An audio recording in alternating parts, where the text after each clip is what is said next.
Guys সবাইকে good morning. তো এখন বাজে হচ্ছে 11টা। তো আমি গুড মর্নিং দিয়ে শুরু করলাম। তো বন্ধুরা দেখো আমার স্নান হয়ে গেছে আর সকালের যা বাসি কাজ ছিল সব হয়ে গেছে। তো এখন যাব পুজো করতে। তো চলে এসেছি পুজো করতে। আর তোমাদেরকে দেখাই এখন আমি কি করব। তো বন্ধুরা দেখো পূজার বাসনগুলোকে নিয়ে নিলাম। তো এখন যাব পূজার বাসনগুলোকে মাজতে। তো চলো বন্ধুরা পূজার বাসনগুলোকে মেজে চলে আসি, তারপরে তোমাদের সাথে শেয়ার করছি। বন্ধুরা দেখো আজকে তো বৃহস্পতিবার, পুরো সিংহাসনটাকে আমি মুছে নিলাম, ঠাকুরগুলোকে একটু মুছে নিয়ে সিঁদুর লাগিয়ে দিলাম। আর এইদিকে দেখো আমার ঠাকুর বাসন মাজা হয়ে গেছে, ঠাকুর বাসন মেজে নিয়ে চলে এসেছি। আর এই দেখো বাজার থেকে ফুল চলে এসছে।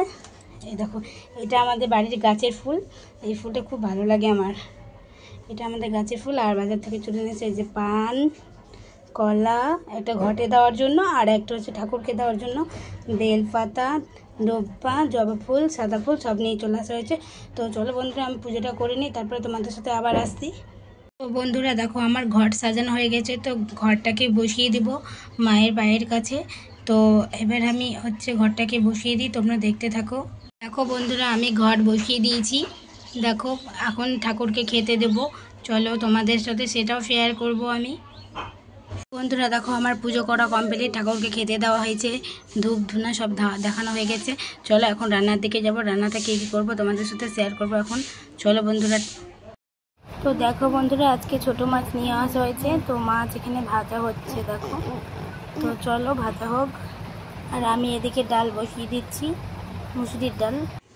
তো দেখো বন্ধুরা আমি করছি আলুর ভর্তা, পেঁয়াজ দিয়ে আর কাঁচা লঙ্কা কুচি করে আলুর ভর্তা করছি। আলু শুদ্ধটাকে ভালো করে সেদ্ধ করে মেখে এভাবে করতে হয়। তো বন্ধুরা দেখো আজকে কি কি মেনুতে আছে। মুসুরির ডাল পেঁয়াজ রসুন দিয়ে, এটা ছোটো মাছ আলু পটল দিয়ে চচ্চড়ি আর টমেটো দিয়ে দেওয়া হয়েছে। আর হয়েছে এই দেখো পাটের শাক। আজকের মেনু এখানেই বন্ধুরা। আমার ভিডিওটা ভালো লাগলে লাইক কমেন্ট শেয়ার করে আমার পাশে থেকো। তো টাটা বন্ধুরা, আজকে আর বেশি কিছু দেখালাম না।